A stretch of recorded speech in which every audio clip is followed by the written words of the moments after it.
নবী বলেন সব নবী তার উম্মতের ব্যাপারে ওই দোয়া দুনিয়ায় করে ফেলছে, আমি ওই দোয়াটাকে সংরক্ষণ করে রাখছি। বলে কিয়ামতের দিন আমার উম্মতের জন্য সুপারিশ হিসাবে ওই দোয়া আমি আল্লাহর কাছে করব। কারণ এই দোয়াটা দুনিয়ায় করার চাইতে আখিরাতে করলে আমার উম্মতের জন্য বেশি কল্যাণকর হবে। এজন্য নবী ওই দোয়া আখিরাতের জন্য জমায় রাখছেন। তাহলে নবীজি উম্মতের ব্যথায় ব্যথিত হন, সাথে সাথে নবীজি উম্মতের জন্য কল্যাণকামী। এটা সব উম্মতের জন্য, সে হোক কাফের হোক সে মুমিন। কারণ নবীজির নবুয়তির পরে কিয়ামত পর্যন্ত যত মানুষ আসবে, মুমিন হোক আর কাফের হোক, সব নবীজির উম্মত, ঠিক কিনা? নবীর কারণে কাফেররাও আযাব থেকে বেঁচে গেছে। এই নবীর উম্মত হতে পারা আমাদের জন্য বড় সৌভাগ্যের ব্যাপার। এই নবীকে আমরা ভালোবাসি, আমরা মনে করি যে আমরাই শুধু নবীকে ভালোবাসি। বিষয়টা এমন নয়। আল্লাহর কসম, আমরা নবীকে যত ভালোবাসি তার চাইতে অনেক বেশি নবী আমাদের ভালোবাসে। নবীজি আমাদের ভালোবাসে। কত ভালোবাসে? আব্দুল্লাহ ইবনে আমর ইবনুল আস রাদিয়াল্লাহু তাআলা আনহু থেকে বর্ণিত হাদিস। সাহাবা একরাম নবীজির সামনে বসা, হঠাৎ করে নবীজি কোরআন থেকে তিলাওয়াত করলেন। আন্নান নবী সাল্লাল্লাহু আলাইহি ওয়াসাল্লাম তাআলা মা কাওলাল্লাহি আযজা ওয়া জাল্লা ফি ইব্রাহিম আলাইহিস সালাম। আল্লাহ তাআলা কোরআনে ইব্রাহিম আলাইহিস সালামের ব্যাপারে যা নাজিল করেছেন, নবীজি কোরআন থেকে সেটা তিলাওয়াত করলেন। বলে কি নাজিল করেছে? ইব্রাহিম আলাইহিস সালাম তার গুনাহগার উম্মতের ব্যাপারে ক্ষমা চাইয়া আল্লাহ তাআলার কাছে দোয়া করে। বলে রব্বি ইন্নাহুন্না আদলালনা কাসীরাম মিনান নাস ফামান তাবিআনি ফাইন্নাহু মিন্নি ওয়া মান আসানি ফাইন্নাকা গফুরুর রহিম। ইব্রাহিম আলাইহিস সালাম তার গুনাহগার উম্মতের জন্য আল্লাহর কাছে ক্ষমা চেয়ে দোয়া করে। বলে রব, এই প্রতিমাগুলো, এই মূর্তিগুলো অধিকাংশ মানুষকে পথভ্রষ্ট বানায় ফেলছে। ফামান তাবিআনি ফাইন্নাহু মিন্নি, তবে এদের মধ্য থেকে যারা আমার আনুগত্য করেছে তারা আমার দলভুক্ত। ওয়া মান আসানি, আর যারা আমার আনুগত্য করে নাই তারা তো আমার দলভুক্ত না হলেও আমার উম্মত। তিনি কেমন যেন এই গুনাহগার উম্মতের ব্যাপারে ক্ষমা চেয়ে আল্লাহ তাআলার কাছে বলেন ফাইন্নাকা গফুরুর রহিম। আয় আল্লাহ, আপনি তো গফুর, আপনি তো রহিম। কেমন যেন ইব্রাহিম আলাইহিস সালাম বলে, আল্লাহ আপনি তো গফুর, আপনি তো রহিম, আপনি চাইলে আমার এই অবাধ্য উম্মত গুলাকেও মাফ করে দিতে পারে। ইব্রাহিম আলাইহিস সালাম তার গুনাহগার উম্মতের ব্যাপারে ক্ষমা চেয়ে দোয়া করে কার কাছে? জোরে বলেন না, কার কাছে? আপনাদের ঘুম আসতেছে নাকি? তাকবীর দেন, নারায়ে তাকবীর। জবাব টবাব দিলে একটু ভালো লাগবে, নাকি কষ্ট হইতেছে? তাহলে নবীজি এই আয়াত তিলাওয়াত করছেন। وقال عيسى عليه السلام إن تعذبهم فإنهم عبادك। ঈসা আলাইহিস সালাম আল্লাহর কাছে দোয়া করে বলে, আল্লাহ আপনি যদি তাদের শাস্তি দেন তারা তো আপনারই বান্দা। নিজের উম্মতের ব্যাপারে দোয়া করে বলে, আপনি যদি তাদের শাস্তি দেন তারা তো আপনারই বান্দা।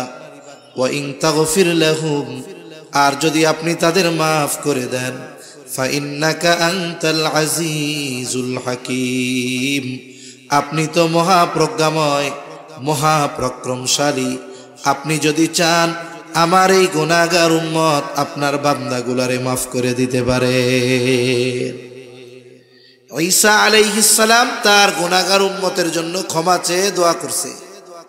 এই আয়াত আর ইব্রাহিম আলাইহিস সালাম তার গুনাহগার উম্মতের জন্য ক্ষমা চেয়ে দোয়া করছে, এই দুই আয়াত নবীজি তিলাওয়াত করছেন।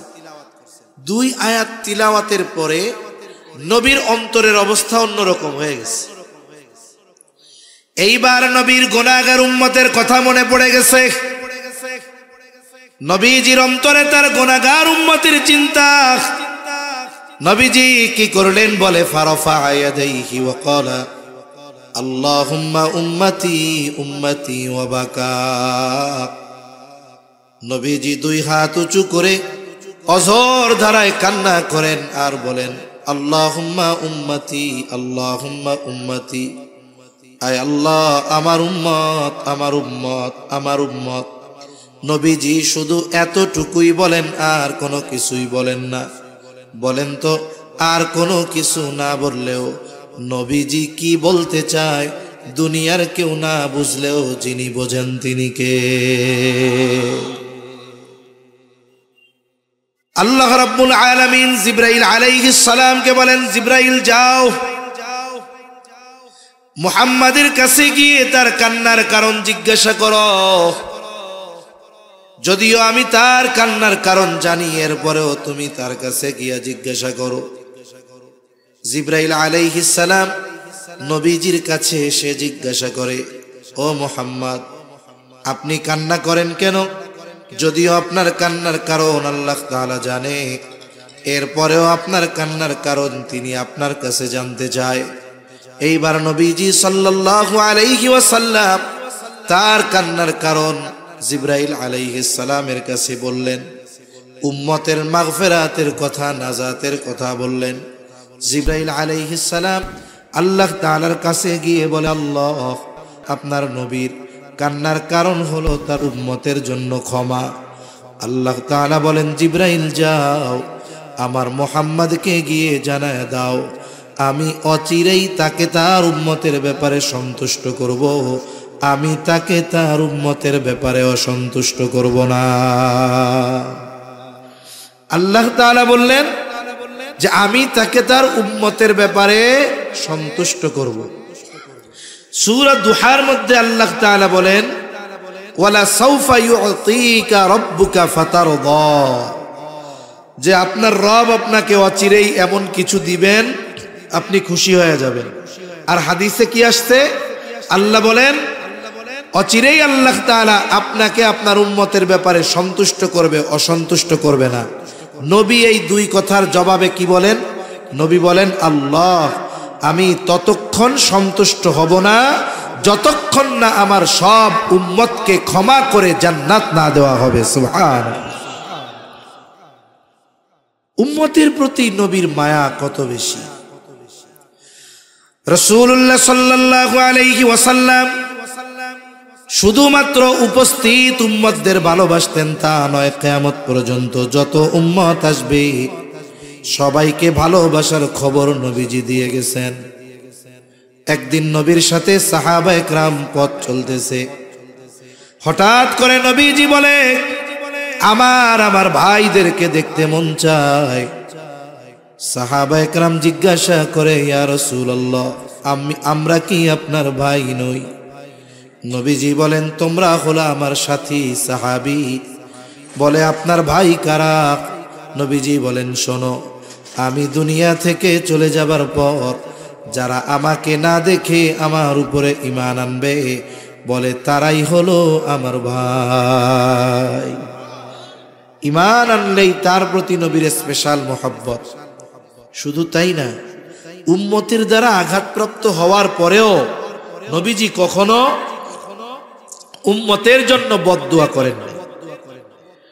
মক্কার মানুষেরা যখন ঈমান আনে না, কথা শুনে না, শৈশবে নবীজি তায়েফের বনু সাকিফ গোত্রে লালিত পালিত হয়েছিলেন। চিন্তা করলেন, আমার একেবারে শৈশবে যেখানে অতিবাহিত হয়েছে, আমি তাদের কাছে গিয়া তাওহীদ, রিসালাত, আখিরাতের দাওয়াত দেই। নবীজি চলে গেলেন তায়েফ। নবীর সাথে শুধুমাত্র হযরত যায়েদ রাদিয়াল্লাহু তাআলা। নবীজি তায়েফে গিয়ে দাওয়াত দেন, হে মানুষেরা বলো লা ইলাহা ইল্লাল্লাহ তুফলিহু, তোমরা সফল হয়ে যাইবা। নবীজি দাওয়াত দিতেছেন। মক্কার কাফেররা ওই জায়গায়ও নবীর পেছনে দুষ্টু মানুষদের লেলায় দেয়, বলে এই বেটা হইল পাগল, এরে পাথর মার। এইবার দলে দলে নবীর গায়ে পাথর মারে। হযরত যায়েদ নবীর সাথে একা, ঠেকায়া পারেন না। নবীজি পাথরের আঘাতে রক্তে জর্জরিত গোটা দেহ। নবীজি পড়ে যাইতেন, আবার দাঁড়াইতেন, উঠতেন আর বলতেন, হে মানুষেরা বলো লা ইলাহা ইল্লাল্লাহ তুফলিহু, তোমরা সফল হয়ে যাইবা।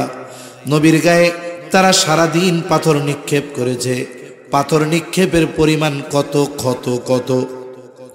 বলে নবীর গায়ে তারা পাথর নিক্ষেপ করেছে। পাথরের আঘাতে নবীজির গা জর্জরিত হয়ে রক্ত প্রবাহিত হয়েছে। দাগ কেমন ছিল আয়েশা সিদ্দিকা রাদিয়াল্লাহু তাআলা আনহা একদিন নবীর গায়ে পাথরের আঘাতের দাগ দেখে বুঝতে পারেন নাই।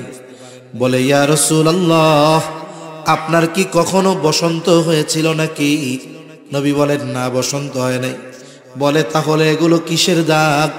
নবীজি বলেন, আয়েশা, আমি যখন তায়েফে দ্বীনের দাওয়াত নিয়ে গিয়েছিলাম, তায়েফের মানুষ আমাকে যে পাথর নিক্ষেপ করেছিল, এগুলো হলো তাদের নিক্ষিপ্ত পাথরের আঘাতের দাগ। একটা হলো পাথর মারলে থেতলে যাবে, আর একটা হলো যদি পাথর ধারালো হয় তাহলে থেতলাবে না, শুধু ক্ষত হবে, রক্ত বের হবে। নবীর গায়ে ক্ষত হয়ে রক্ত বের হয়েছে। বলে, কি পরিমাণ রক্ত? রক্ত বের হয়ে গায়ের জামা পোশাক ভিজে গেছে। এরপরে গা বেয়ে পা বেয়ে রক্ত জুতার মধ্যে ঢুকে গেছে। জুতার মধ্যে রক্ত শুকায়া পা জুতার সাথে আটকে গেছে। কি পরিমাণ রক্ত নবীর গা থেকে ঝরছে। মাঝে মধ্যে আমরা রক্তদান করি, ব্লাড ডোনেট করি, বড় সওয়াবের কাজ।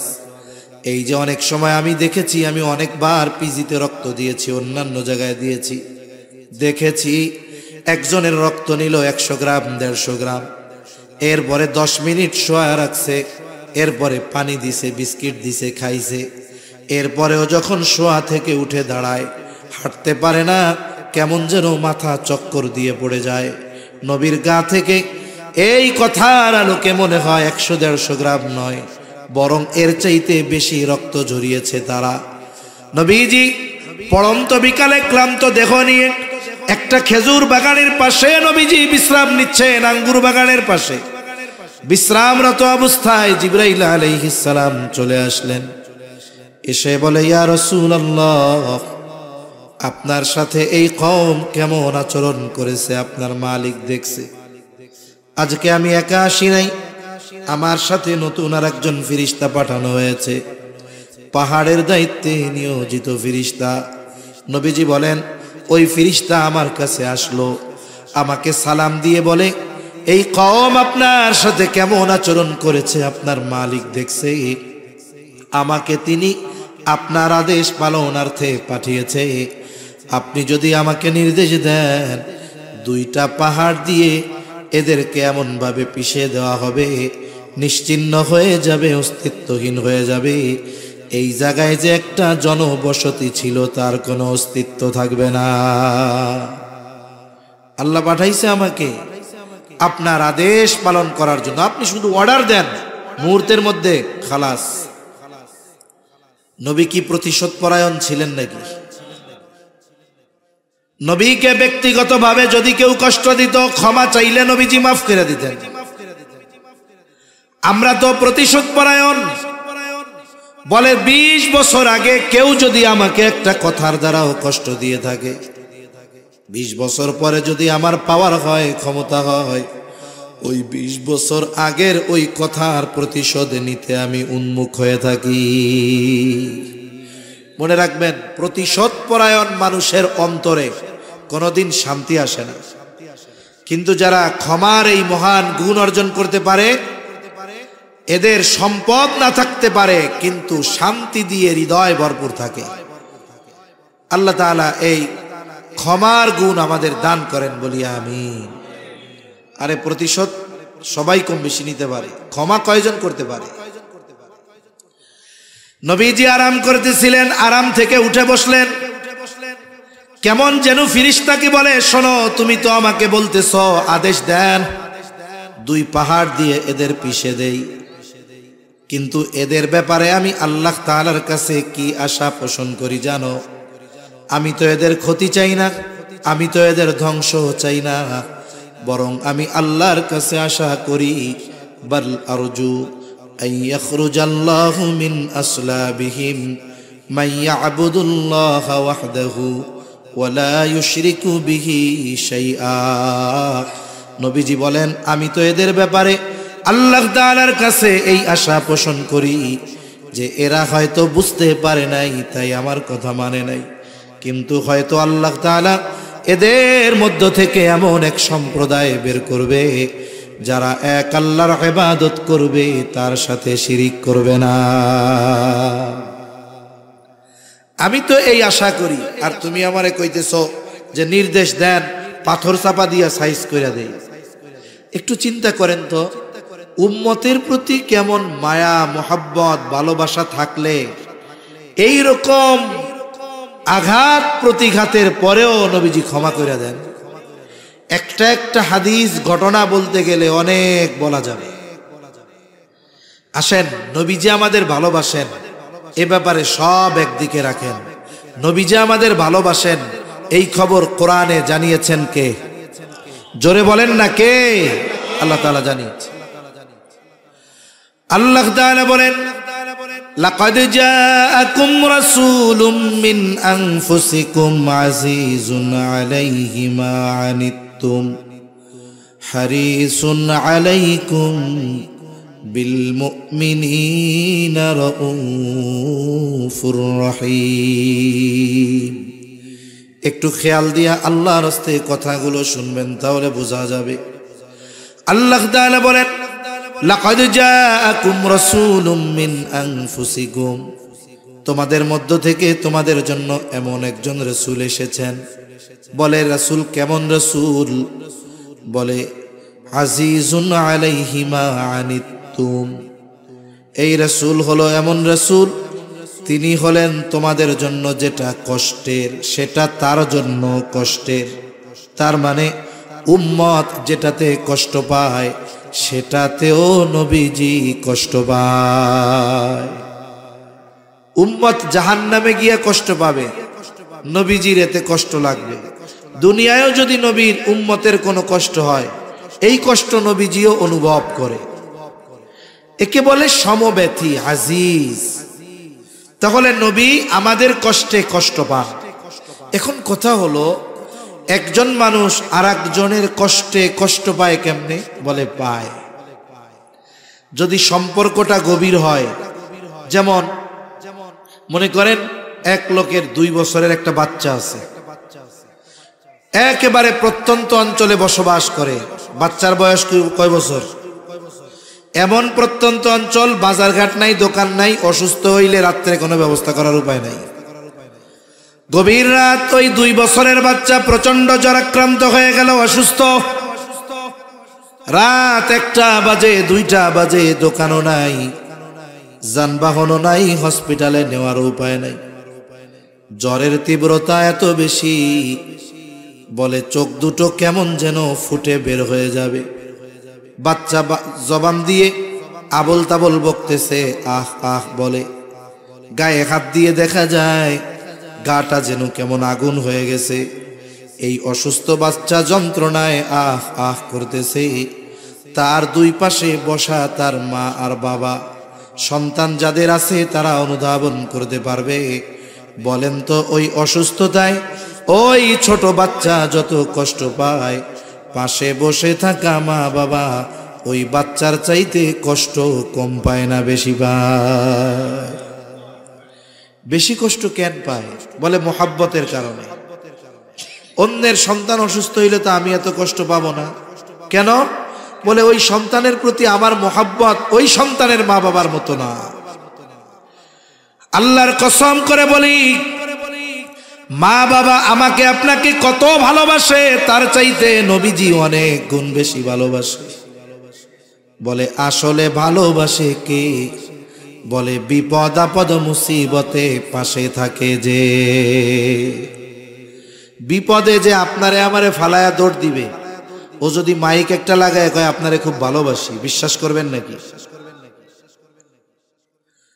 দুনিয়ার বিপদ আপদ মুসিবত এটা ক্ষণস্থায়ী, চোখ বন্ধ হলেই শেষ। বলে কঠিন মুসিবত, আসল মুসিবত হলো কিয়ামতের দিন। ওই মুসিবতে আমার পাশে যে আমাকে ভালোবাসে সে। বলে কিয়ামতের ওই কঠিন মুসিবতে যুবক, তোমার বন্ধু তোমার পাশে থাকবে না, আমার বন্ধু আমার পাশে থাকবে না, মা বাবা থাকবে না, স্ত্রী সন্তান কেউ থাকবে না। আল্লাহ তাআলা বলেন, ইয়াউমা ইয়াফিরুল মারউ মিন আখিহি ওয়া উম্মিহি ওয়া আবিহি ওয়া সাহিবাতিহি ওয়া বানিহি লিকুল্লি ইমরিইম মিনহুম ইয়াউমাইযিন শা'নুন ইউগনি। আল্লাহ তাআলা বলেন, কিয়ামতের দিন ভাই ভাইয়ের থেকে পলায়ন করবে। ওয়া উম্মিহি ওয়া আবিহি, পিতামাতার থেকে পলায়ন করবে। ওয়া সাহিবাতিহি ওয়া বানিহি, স্ত্রী সন্তানদের থেকে পলায়ন করবে। হায়রে, কত মানুষ প্রবাসে থাকে, বিদেশে থাকে, 24 ঘন্টার 18 ঘন্টা ডিউটি করে, 2 ঘন্টার মধ্যে রান্না বান্না খাওয়া দাওয়া, মাত্র 4 ঘন্টা ঘুমায়। কত পরিশ্রম, কত কষ্ট। এরপরেও অফিস থেকে যখন বাসায় ফিরে গভীর রাত, বাংলাদেশে গভীর রাত, ফোনটা দেয়, স্ত্রী ফোন রিসিভ করার পরে বলে, মাত্র ডিউটি থেকে আসলাম, অনেক কষ্ট করে আসলাম, আমার কলিজার টুকরা সন্তানের চেহারাটা একটু দেখাও। এইবার ঘুমন্ত সন্তানের চেহারাটা যখন মোবাইলের মধ্যে দেখে, চ্যালেঞ্জ দিয়া বললাম, ওই 20 ঘন্টা কষ্ট করে আসা যুবকটার এই 20 ঘন্টা 18 ঘন্টার কষ্ট মুহূর্তের মধ্যে দূর হয়ে যায়। বলে সন্তানের চেহারাটা দেখছি, কষ্টটা দূর হয়ে গেছে। দুনিয়ায় কষ্ট দূর করার জন্য সন্তানের চেহারা দেখে, মা বাবার চেহারা দেখে, স্ত্রীর চেহারা দেখে, কিন্তু কিয়ামতের মুসিবতের কষ্ট দূর করার জন্য মা বাবার চেহারা দেখবে না, স্ত্রী সন্তানের চেহারা দেখবে না, বরং ওই দিন তাদের চেহারা দেখাটা আরো কষ্টের কারণ হবে। মুসিবতটা কত বেশি! বলে ওই মুসিবতে সকলে নাফসি নাফসি করবে, নিজের চিন্তা করবে, সকলে নিজের চিন্তায় চিন্তিত। বলে নবীও চিন্তিত। বলে নবী নিজের চিন্তায় চিন্তিত নয়, বরং নবী তার উম্মতের নাজাতের চিন্তায় চিন্তিত থাকবে। মানুষেরা এমন আল্লাহ তাআলার কাছে বলবে, আল্লাহ, সারা দুনিয়ার সব মানুষকে জাহান্নামে দিয়ে হলেও আপনি আমাকে জান্নাত দিয়ে দেন। ওই দিন নবী কি করবে ভাই? বলে আমার আপনার নবী হাসরের ময়দানে অবস্থান করবে। সব নবী জান্নাত অভিমুখে রওনা হয়ে যাবে, জান্নাতের দরজায় পৌঁছায় যাবে। জান্নাতের দরজা বন্ধ, জান্নাতের পাহারাদারকে বলা হবে দরজা খুলে দাও। জান্নাতের পাহারাদারেরা বলবে না, দরজা খোলা হবে না। বলে যিনি আসলে খোলা হবে তিনি এখনো আসেন নাই। কোথায় তিনি? বলে এখনো তিনি হাসরের ময়দানে। নবীজি হাসরের ময়দানে কি করবেন? বলে উম্মতের নাজাতের চিন্তায় চিন্তিত। একটা মানুষ যখন চিন্তিত থাকে তখন এক জায়গায় সে স্থির থাকতে পারে না, নড়াচড়া করে, বিছানায় শুইলে ঘুম আসে না, চিন্তায় বিছানা থেকে উঠে চেয়ারে বসে, বাড়ির উঠানে হাঁটে, বাড়ির ছাদে হাঁটে, বারান্দার বেলকুনিতে হাঁটে। বলে হাসরের ময়দানে নবীজি উম্মতের চিন্তায় এক জায়গা থাকবেন না। একবার নবী চলে যাবেন হাউজে কাউসারের কাছে, না জানি তার কোনো উম্মত পানি পানে মাহরুম হয়ে যায়। আর একবার চলে যাবেন পুল সিরাতের কাছে, না জানি কোনো উম্মত পুল পাড়ি দিতে ব্যর্থ হয়ে যায়। আর একবার নবী চলে যাবেন মিজানের কাছে, না জানি কোনো উম্মত ওজনে ধরা পড়ে যায়। আর একবার নবীজি চলে যাবেন জাহান্নামের দরজায়, না জানি কোনো উম্মতকে জাহান্নামে দিয়ে দেওয়া হয়। আবার যখন উম্মতের জন্য সুপারিশের প্রয়োজন, আল্লাহর দরবারে সেজদায় লুটিয়া পড়বে।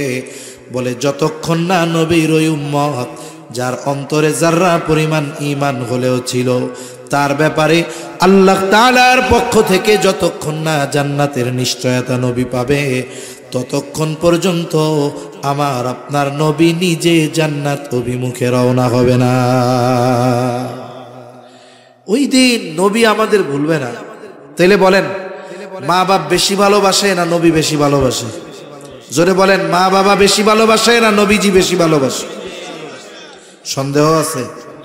এই জন্য মোহাব্বতের কারণে যেমন সন্তান অসুস্থ হইলে মা বাপ কষ্ট পায়, অনুরূপ উম্মতের প্রতি নবী মোহাব্বতের কারণে উম্মতের কষ্টে নবী কষ্ট পায়। এরপরে আল্লাহ তাআলা বলেন, এই নবী হলেন এমন নবী, হারিসুন আলাইকুম, তোমাদের জন্য কল্যাণকামী নবী। সব সময় উম্মতের কল্যাণের কথা চিন্তা করতেন। হাদিসের মধ্যে আসছে, নবীজি বলেন আল্লাহ তাআলা সব নবীকে উম্মতের ব্যাপারে একটা বিশেষ দোয়া করার অনুমতি দিয়েছে এবং ওই দোয়া কবুলের প্রতিশ্রুতি আল্লাহ তাআলা দিয়েছেন। নবী বলেন সব নবী তার উম্মতের ব্যাপারে ওই দোয়া দুনিয়ায় করে ফেলছে, আমি ওই দোয়াটাকে সংরক্ষণ করে রাখছি। বলে কিয়ামতের দিন আমার উম্মতের জন্য সুপারিশ হিসাবে ওই দোয়া আমি আল্লাহর কাছে করব। কারণ এই দোয়াটা দুনিয়ায় করার চাইতে আখিরাতে করলে আমার উম্মতের জন্য বেশি কল্যাণকর হবে। এজন্য নবী ওই দোয়া আখিরাতের জন্য জমায় রাখছেন। তাহলে নবীজি উম্মতের ব্যথায় ব্যথিত হন, সাথে সাথে নবীজি উম্মতের জন্য কল্যাণকামী। এটা সব উম্মতের জন্য, সে হোক কাফের হোক সে মুমিন। কারণ নবীজির নবুয়তির পরে কিয়ামত পর্যন্ত যত মানুষ আসবে, মুমিন হোক আর কাফের হোক, সব নবীজির উম্মত, ঠিক কিনা? তবে শুরুতে একটা আয়াত বলছিলাম, আয়াতের অংশ, লাকাদ মান্নাল্লাহু আলাল মুমিনিন, মুমিনদের জন্য নবী হলেন বিশেষ অনুগ্রহ। এই জন্য মুমিনদের প্রতি নবীজির ভালোবাসাটাও একটু স্পেশাল। এ ভালোবাসা কত? আল্লাহ তাআলা বলেন বিল মুমিনিনা রাউফুর রহিম। আল্লাহ তাআলা বলেন এই নবী হলেন এমন নবী যিনি তার মুমিন উম্মতদের জন্য রাউফুর রহিম। রাউফ হলো আল্লাহ তাআলার একটা গুণবাচক নাম, রহিম আল্লাহ তাআলার গুণবাচক নাম। অর্থ হলো অতি সদয়, পরম দয়ালু। কে জোরে বলেন? দুনিয়ার কোনো মানুষ রাউফুর রহিম হতে পারে না, দুনিয়ার কোনো মানুষ রাউফুর রহিম হতে পারে না। বলে আল্লাহ তাআলার যত গুণ আছে এগুলোর একমাত্র অধিকারী আল্লাহ। কিন্তু অনেক সময় বাংলাদেশের মধ্যে অনেক পীরের নামের আগে লকবে আমরা দেখেছি এমন এমন শব্দ ব্যবহার করে যেই শব্দের একমাত্র হকদার হলেন আল্লাহ। এখন মনে করেন কথার কথা, কেউ যদি কয় আমার পীর হইল রাউফুর রহিম, তার মানে ও আল্লাহর সিফাত পীরের সাথে লাগায়া দিল। এখন এই কথা যদিও বিশ্বাস করে ও বেঈমান, কোনো সন্দেহ আছে? এজন্য মনে রাখবেন, অনেক নামাজি মানুষ না জানার কারণে শিরিক করতেছে, বেঈমান। অনেক মানুষ বিশ্বাসগত কারণে বেঈমান হয়ে বসে আছে। এ মানুষগুলো বোঝে না, বুঝাইতে চাইলেও অনেক সময় মনে করে এই হুজুররা আমাকে দুশ্মন, এরা খারাপ লোক, ভালো মানুষ না। তাহলে রাউফুর রহিম একমাত্র কে? দুনিয়ার কোন সৃষ্টি রাউফুর রহিম হতে পারে না। তবে আল্লাহ যদি কাউকে তার কোনো গুণবাচক শব্দ দিয়ে সম্বোধন করেন তাতে কোনো অসুবিধা নাই। এখন নবী তার মুমিন উম্মতদের কত ভালোবাসেন এটা বোঝাতে গিয়ে আল্লাহ তাআলা তার গুণবাচক শব্দ, এই শব্দ দুটি নবীজির শানে ব্যবহার করেছেন। সুবহানাল্লাহ বলেন। কেমন যেন আল্লাহ তাআলা বলেন এই নবী হলেন এমন নবী যিনি তার মুমিন উম্মতদের জন্য রাউফুর রহিম, অতি সদয়, পরম দয়ালু। একটু যদি কথাটা দিল দিয়া বুঝতে পারেন তাহলে অনুধাবন করতে পারবেন যে আমার আপনার নবী আমাকে আপনাকে কত ভালোবাসে। আল্লাহ কি বলে? বলে এই নবী তার মুমিন উম্মতদের জন্য অতি সদয়, পরম দয়ালু। যেই নবী আমাদের এত ভালোবাসে সেই নবীকে ভালোবাসার দরকার আছে না নাই? নবীরে ভালোবাসতে রাজি আছি আমরা? কেমন ভালোবাসতে হবে? নবীকে ভালোবাসতে হবে জীবনের চাইতেও বেশি। হযরত উমর রাদিয়াল্লাহু তাআলা আনহু নবীজিকে বলেন, ইয়া রাসূলুল্লাহ, আমি আমার জীবনের পরে সবচাইতে বেশি আপনাকে ভালোবাসি। নবীজি বলেন, উমর, হয় নাই।